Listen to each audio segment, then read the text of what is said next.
Négro j'ai la haine, je suis comme Vegeta. Négro ressent ma peine, je suis comme Vegeta. Négro je suis vénère, je suis comme Vegeta. Et voilà, bienvenue dans votre émission. On est ensemble, chers amis internautes. Aujourd'hui, comme vous le voyez, nous sommes bien en plein capitale. Nous sommes à Vienne, en Autriche. Et voilà, nous sommes venus aujourd'hui nous entretenir avec un jeune musicien, un rappeur. Il veut dans le rap. Et déjà, je vais lui dire bonjour, mon frère. Bonjour, bonjour. Voilà, nous sommes venus te rendre visite ici à Vienne. Donc, on a entendu de tes nouvelles. Voilà, on a suivi tes traces. Donc, on est venu un peu parler avec toi, parler de ta carrière, de ton identité. Et d'abord, les amis qui te suivent en ces moments veulent savoir d'abord comment tu t'appelles et puis depuis quand tu es ici à Vienne. Je m'appelle Salman Karimo. Et je suis à Vienne depuis, ça fait 10 ans maintenant, je suis arrivé. Depuis que je suis petit, en fait, genre à 13 ans, 14 ans, comme ça, je suis en 6e. Et voilà, ça fait depuis 10 ans que je suis là. J'ai commencé la musique vers 17 ans, 18 ans, comme ça. Et en fait, de par la musique, c'est juste un passe-temps, tu vois. C'est un truc pour m'occuper, tu vois. Je prenais ça pas sérieusement, tu vois. Et après, au fur et à mesure que je sortais des sons et tout, je demandais aux gens ouais, comment c'était et tout. Ils m'ont dit ouais, c'est bien, c'est bien. Et tout. Je me suis dit bon, vu que les gens disent que c'est bien, pourquoi pas continuer et puis voir où ça va mener, tu vois. Donc voilà, maintenant je suis là, je fais les sons, je fais les clips et tout, voilà quoi. Voilà. Merci mon frère, mais parlons un peu de ça. Tu évolues dans le rap français. Pourquoi avoir choisi ce choix? Parce que d'abord nous sommes en Autriche, on parle allemand ici, un peu l'anglais. Pourquoi ce choix? Parce que déjà en fait, je parle français, on va dire, tu vois. Et de deux, en fait, j'écoute beaucoup de rap français. Depuis tout petit, j'écoute du rap français, j'écoute du rap américain, tu vois. Mais bon, tu sais, pour une question de langue, vu que je parle français, je me suis dit, bon, ce serait mieux, ce serait plus crédible en fait que je fasse du rap français que du rap allemand. Même si j'habite à Vienne, en Autriche, ce serait pas bien, ce serait plus crédible que je fasse du rap français, tu vois. Parce que si je fais en allemand, déjà ils vont pas comprendre, tu vois. Ce sera mal articulé, ça ne sera pas bien fait, tu vois, en fait, tu vois. Donc je me suis dit, bon, je parle français, j'écoute du rap français, je sais au moins, je sais à peu près comment ça fonctionne, tu vois. Donc je me suis dit, je vais me lancer dans le rap français, et puis voilà comment on fait. Voilà, le rap français, voilà, parle-nous un peu de ça, parce que tu rappes déjà. Voilà, on va balancer un lien, les amis vont suivre ensemble avec nous, on va essayer un peu de décortiquer encore sur ça. Mais aujourd'hui, on parle plus de toi, on parle plus de ton évolution ici. Comment ça évolue? Comment tu as commencé? Les difficultés que tu as eues avant de t'intégrer d'abord ici et puis dans le rap? Ouais, ben ici, c'est compliqué parce que tu vois, genre, déjà la musique ici, on va dire que c'est pas vraiment très évolué, par exemple en France où voilà.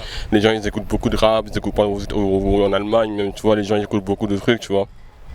Ici, par exemple, la musique ici, elle est vide, tu vois, le hip-hop ici, il est pas vraiment en avance, tu vois, par rapport aux autres pays, tu vois. C'est ça aussi qui complique un peu les choses, tu vois. Et bon, moi aussi, j'essaie d'apporter aussi ce plus là, tu vois, du rap français, tu vois, par exemple, je suis dans les seuls qui fait du rap français. Le milieu autrichien, on parle. Exactement, tu vois. Et à partir du moment où le son est bon et puis que les clips sont bien faits, tu vois, les gens ils vont kiffer, tu vois, même si c'est dans une autre langue, tu vois. À partir du moment où le travail est bien fait, tu vois, donc voilà, que les gens ils kiffent, à partir du moment où les gens ils kiffent, tu vois, il y a rien de mieux, quoi, tu vois, donc voilà. Et c'est ce que moi j'essaie d'apporter ici à Vienne, tu vois, c'est vraiment genre. J'essaie d'ouvrir les gens en fait un peu à autre chose, soit pas juste à ce qu'eux ils ont ici, mais d'ouvrir aussi les gens à ce qui se passe aussi. Voilà, la culture aussi musicale du hip-hop dans le rap, tu vois, à Vienne, tu vois, c'est ça en fait. Voilà. Merci. Avec les amis, on va maintenant balancer un extrait de tes tubes que tu as déjà sur YouTube et puis ils vont voir, on marque une pause et puis on revient après pour parler maintenant du rap et ce que tu fais. Ta carrière ici maintenant et tes ambitions, tes idées. Suivons ensemble, chers amis, cet extrait ici de notre ami, voilà, et puis on va revenir après.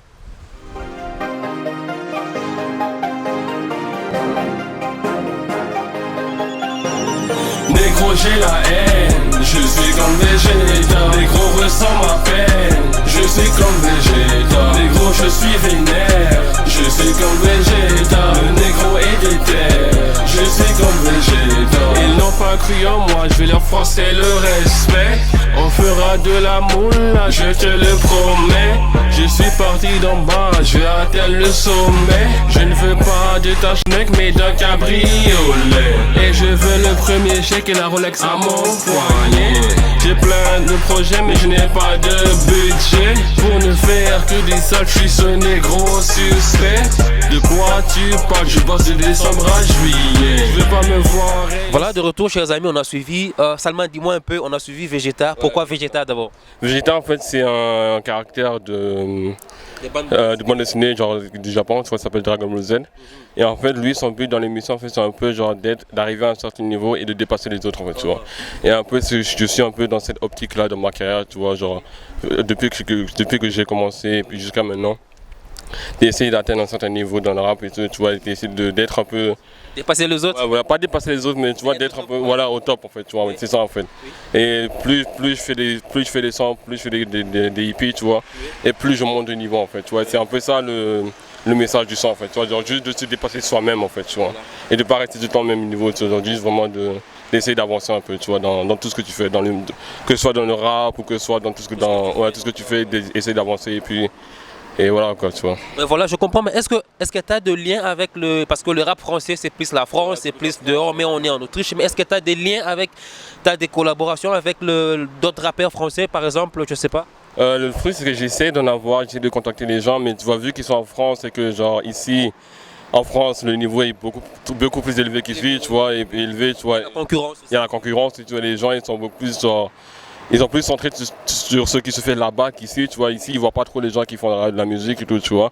Et donc voilà, c'est un peu plus compliqué pour moi d'essayer d'atteindre, d'avoir des contacts du manager, du gars ou bien un truc comme ça, quoi, tu vois. C'est un peu plus compliqué. Mais je pense que je vais essayer d'en avoir, peut-être, et tu vois, si Dieu veut, en fait, tu vois. Voilà, ce que tu veux, mais est-ce que tu peux me dire, est-ce que tu as des projets en tant qu'artiste? Parce que tu as dit que Vegeta, c'est... Tu as l'idée de Vegeta, tu as voulu avoir cette motivation de sortir d'un tour et puis d'aller de l'avant, d'être top. Est-ce que tu as des projets en tant que rappeur? Ouais, là par exemple, là je suis en train de préparer plusieurs sons, là, un EP de 5 sons avec un gars, un producteur là que je connais. Et les sons ils vont sortir dans quelques temps, tu vois, genre là je suis en train de les bosser et tout. Et après j'ai encore d'autres sons qui arrivent, des clips et tout. En fait c'est ça, plus je balance, genre, je vais balancer beaucoup plus de projets, tu vois, dans les mois à venir et tout. Et voilà, et justement au moment d'arriver à un certain niveau, en fait, tu vois.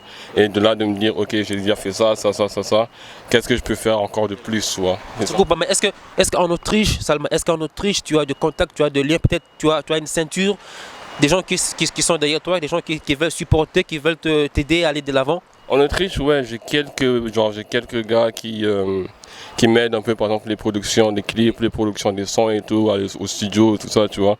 J'ai quelques liens et tout, mais bon, c'est pour ce qui est un peu des artistes, que j'en connais pas vraiment, parce que, genre ici, bon, là, les artistes qu'il y a ici, c'est pas vraiment... Soit ils sont déjà loin, tu vois, ou soit ils ont même pas commencé, ou bien soit ils sont pas encore au niveau, tu vois, donc c'est ça, en fait, c'est un peu compliqué d'avoir des contacts ici en Autriche. Bon, c'est plus compliqué d'avoir des contacts ici à Vienne que par exemple en France, en Belgique ou dans les pays où vraiment tu vis le rap, quoi, tu vois. C'est ça en fait. Voilà, merci en tout cas Salma, c'était un réel plaisir pour moi de t'avoir pendant ce passage ici à Vienne. Mais il y a juste, je vais te retenir un peu juste avec un mot. Là, je lance déjà, voilà, c'est un jeune talent, c'est un jeune qui veut s'épanouir dans ses idées. Il est là pour faire ce qu'il fait dans la vie. Eh bien, on a suivi l'extrait de Vegeta avec le message que tu as donné. En fait, tu veux sortir du néant et puis aller de l'avant et puis être au top comme les autres. Pourquoi pas te donner la chance aujourd'hui? Je ne sais pas si tu as peut-être un mot à dire aux amis qui te suivent en ce moment. Peut-être qu'il y aura des gens qui veulent te joindre, te contacter, te soutenir. Peut-être un numéro de contact, un lien qui puisse te contacter et puis te donner main forte, te soutenir. Les liens, je suis sur Twitter, Facebook, YouTube, tout ça. Je vais vous envoyer les liens, genre comme ça ils les auront sur le site, tu vois. Et sinon, le seul message que je peux dire, c'est essayer de continuer dans tout ce que vous faites, tu vois. Et essayer d'aller de l'avant, genre juste ne pas s'arrêter, genre, et, tu vois, quoi, juste. Et surtout ne pas regarder les autres qui sont autour de vous, tu vois. C'est eux vraiment qui stoppent votre lancement, tu vois. Quand tu commences un truc et que tu sais que tu sais que tu vas arriver à un certain niveau, tu vois. Juste vas-y, fonce et voilà, quoi, tu vois. Tu verras ce qui va se passer après, quoi, tu vois, tu dis ça. Merci en tout cas, mon frère. J'ai juste fait ton travail et puis tu verras le reste après. Merci. Un petit coucou à tes amis qui te suivent forcément, par exemple. Ben, je fais un petit coucou à Cédric, par exemple, Marcelo, à tous mes potes de Vienne, de France, de Belgique et tout. Ben, tous mes potes qui sont un peu partout en Europe, en Afrique et tout. Peace. Puis c'était, chers amis, on était ensemble avec Salman. Aujourd'hui, voilà un jeune talent. Voilà, on est là, les amis d'Autriche. Nous sommes au milieu du village. Et aussi, je vous dis, appelez-nous. Le numéro est là. On va envoyer le lien pour tous vos services. Comme on dit toujours, nous sommes au milieu du village. Le numéro est là. Merci à toute l'équipe technique de voir derrière la caméra. Je vois Jonathan Miner, 4K. Même votre humble serviteur Angelos. Je vois toute l'équipe. Je vois Dan. Je vois DJ Maestro. Je vois aussi Tempo Laudry. Et j'ai dit merci au sponsor officiel et j'ai dit encore merci à nos partenaires. Là, je vois le parrain, papa Laurent Katendi et maman Françoise Katendi. Soyez toujours là pour nous, soutenez-nous. Je vous donne un grand merci. Je vous retrouve déjà plus tard dans un autre numéro. On est ensemble avec Salman. On vous dit ciao et à plus. Peace.